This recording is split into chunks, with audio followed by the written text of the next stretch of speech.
एक ज्योति मौर्य एसडीएम साहब हैं, उन्होंने क्या किया कि भाई अब देखिए, आपको भी पता है कि पत्नी राजनीतिक आर्थिक रूप से इतनी समृद्ध हो गई कि उसने डिसीजन ले लिया अपना। अब ये डिसीजन एक दिन में नहीं आया होगा। जब हम किसी रिश्ते में बन जाते हैं तो हमारी एक पर्सनल कमिटमेंट भी होती है कि यार अब ये इंसान मेरा अपना है। अब उस इंसान ने मुझे इतना स्वतंत्र कर दिया कि मैं अपना घोंसला कहीं और बना लूं। क्या कहोगे आप इसे? आज लड़के बहुत अलग अलग तरीके के कमेंट कर रहे हैं। लोग कह रहे हैं कि यार पत्नियों को पढ़ाना छोड़ देंगे लोग ऐसे। अरे क्यों? आप उससे ज्यादा पढ़ो, पढ़ाना क्यों छोड़ दोगे? आप भी उसके जितना पढ़ो, उससे ज्यादा पढ़ो, क्या दिक्कत है? बड़े गलत है।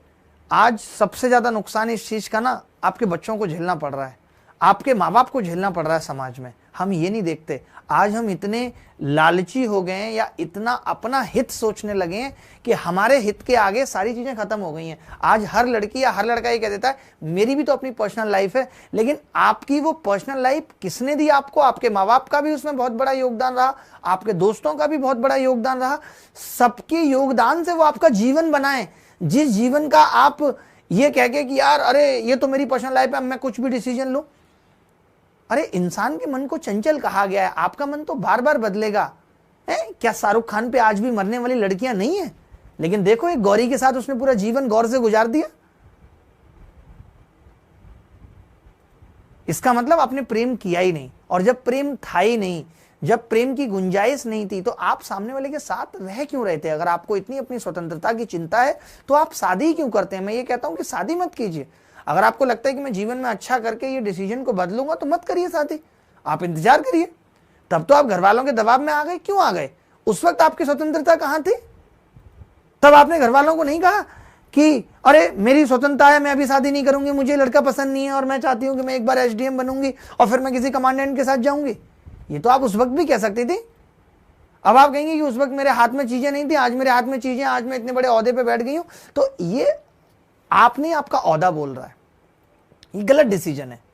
आपको अगर लगता है कि आपके लायक कोई नहीं है तो मैं कहूंगा कि आप उसी वक्त डिसाइड करिए, क्योंकि किसी भी जिंदगी में आगे जाके, क्योंकि हम यहाँ इतने स्वार्थी हो जाते हैं कि हमें अपने बच्चे नहीं दिखते।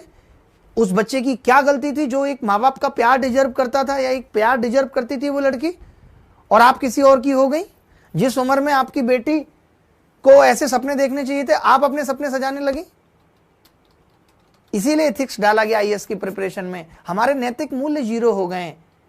कई बार ऐसे ख्याल अगर हमारे दिमाग में भी आते हैं, ऐसा नहीं है कि एक दिन में आप किसी की हो गई होंगी, एक प्रोसेस चला होगा। क्या उस प्रोसेस में कभी आपने नहीं देखा अपने अंदर झांक करके कि आप जो कर रही हैं उससे कितने लोग इफेक्ट होंगे, कितने लोगों के दिल टूटेंगे? आज नहीं कल बदला लेता है ईश्वर, सजा देता है इस चीज की।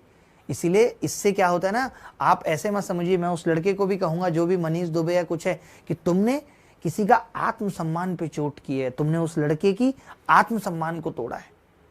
सजा तुम्हें भी मिलेगी, थोड़े दिन में मिलेगी। ऐसा नहीं कि हमेशा वक्त एक जैसा चलता रहेगा, वक्त बदलता है और सबको उसके उसके कर्मों का फल मिलता है। इसलिए जीवन में जो करना है सोच समझ के करिए, और उस लेवल पे करिए कि कल को ये चीज मेरे साथ होगी तो क्या मैं बर्दाश्त कर पाऊंगी या कर पाऊंगा, या मेरे साथ ये चीज होती तो मैं बर्दाश्त कर पाती या कर पाता नहीं, तो फिर आपको भी दूसरे के साथ नहीं करना है। बहुत गलत हुआ है जो भी हुआ है। खैर छोड़िए, मैं बस यही कहूंगा कि मत कीजिए शादी, कोई जल्दी नहीं है। आप क्यों पागल रहते हैं शादी के लिए? आराम से कीजिए, बट जब करिए तो फिर निभाना सीखिए उसको।